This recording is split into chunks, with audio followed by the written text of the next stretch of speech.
Good morning, friends. This video is meant for class 10 examinees, those who have opted language and literature, English code 184. And this is the lesson, the sermons at Benares or Varanasi. This is a story about the great, the great philosophy of Gautam Buddha. Yes, Gautam Buddha was born to a princely family. He lived a luxurious royal life for 25 years. He was married to a princess at the age of 16. He had a son also. He spent 10 years of royal life in the kingdom, and at the age of 25 he saw an old man, an aged man, a sick man, and the sight of a monk begging for alms. These sights really pained him, and he was very much moved by the sorrows and pain of the sufferings of the world. Then he decided to live the kingly life. He left the luxurious life of his kingdom and went for enlightenment. He moved from place to place in search of wisdom and enlightenment. And after 7 years of wandering, he achieved that enlightenment and he became the awakened soul, and he was called Buddha. Actually, he meditated in the shade of a tree. After 7 days, he came to enlightenment. He called that tree the Buddhi tree, or the tree of wisdom. Thereafter, he did his first preachings at the Ganga, at the bank of Ganges in Varanasi. This is a story about a woman, Kisa Gautami, whose only son died. She grieved, she lamented, she cried. She went from door to door begging medicines for the cure of her son. She asked each and every person in her neighborhood to give a medicine that could bring her dead son alive. But all of them just, pitied her and said that there is nothing like a medicine which can cure a dead man alive. So she eventually was advised to go to Buddha. Buddha told her that, well, he could make her dead son alive at only one condition. She should go from door to door and find and beg for a handful of mustard. But the condition is that she should get the handful of mustard from that very house where there has been no death, where there no one has died ever. So she went from door to door begging for a handful of mustard, but then she also asked that she needed the handful of mustard from the house where no one has died. And unfortunately, she couldn't find any house where no one has died.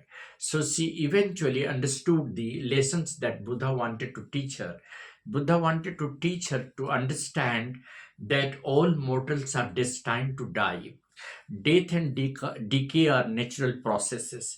Anyone who is born is destined to die. So, lamenting and grieving over the death of someone will not bring any peace and respite. Rather, it will cause sorrows. So, if you really can, overcome the sorrows, the best thing to overcome the sorrow is to understand that all mortals are here for a short life, and death and decay are natural process. We should not be selfish enough to cry and grieve for someone who is nearest and dearest. Rather, we should understand that everyone who is born on this earth has to be dead and has to die.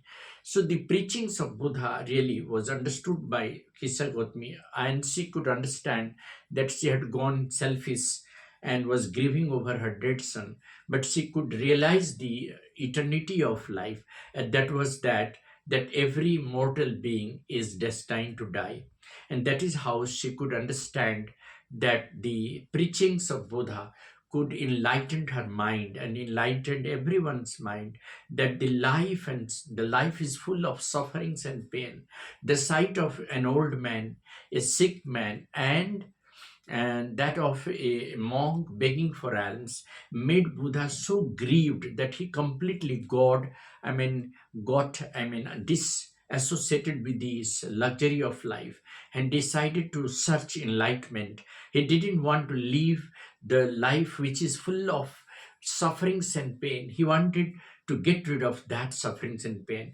And in search of enlightenment, he went from place to place for 7 years. He wandered, and eventually he got this knowledge while meditating under the shade of a tree. That tree he named later on as the tree Buddhi tree, or the tree of wisdom. So the first sermon that he preached was on the bank of the river Ganga in Varanasi, and that is how this story comes to a conclusion.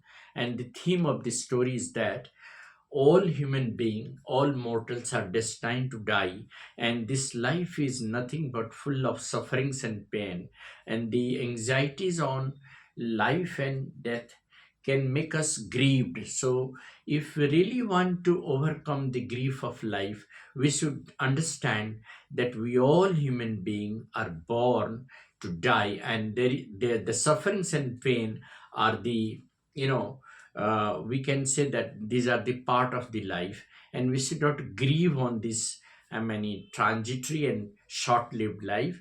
Rather, we should try to get our mind and soul enlightened with wisdom and thoughts that can bring some sort of understanding that life is short-lived, and the best happiness that we can find is in the enlightenment of mind and soul. That is how the story comes to an end.